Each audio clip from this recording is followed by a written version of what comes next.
дар доираи ҳамкории ҷомеаи шаҳрвандӣ ва бахши хусусӣ дар деҳаи дашти қувзии ҷамоати деҳотӣ ёрии шаҳри Панҷакент наздик ба 1300 метр роҳ мунфарш карда шуд.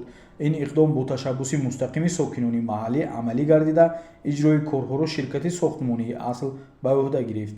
маросими оғози корҳои мунфаршкуниро раиси шаҳри Панҷакент муҳтарам Абдухолиқ Холиқзода расман оғоз бахшид.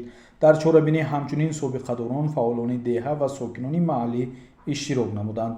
ҳангоми суҳбат бо сокинон роҳбари шаҳр иқдоми сокинонро намунаи аълои ҳисси баланди ватандӯстӣ ва масъулияти шаҳрвандӣ арзёбӣ карда таъкид дошт, ки саҳми аҳолӣ дар рушду ободонии маҳаллӣ зист қобили таҳсин аст.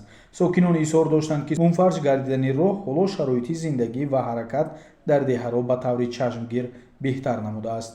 ман раиси маҳаллаи деҳаи даштқувзи ҷамоати деҳоти ёрӣ Исмоилов Қамариддин.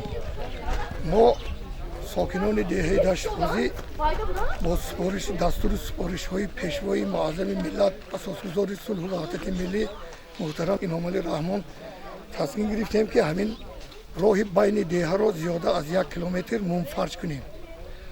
ҳамаи ҳамин бо дастгирии халқ, ҳашари умумӣ халқи ки маблағгузорӣ карда мана худо хоҳад сар кардем ҳозир мунфарш куня.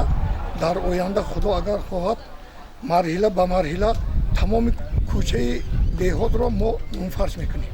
боз кӯшиш мекунем, ки дар оянда ба ободии деҳа саҳми худро гузошта корҳои дар пеш истода мана 35 солаги истиқлолият ҳаст, бо ободии деҳа ба кӯшишу ғайрат мекунем. Маҳмудов Соҳилназар Гадобоевич, мо як гурӯҳ сокинони деҳаи Даштқувзӣ бо роҳбарии раиси маҳалла Исмоилов Қамариддин тасмим гирифтем, ки бахшида ба 35-солагии истиқлолияти давлати ҷумҳурии Тоҷикистон зиёда аз 1 километр роҳи деҳаро мунфарш намоем ва бо ҳамин дар оянда мехоҳем боз барои ободии деҳа саҳми арзандаи худамонро гузорем.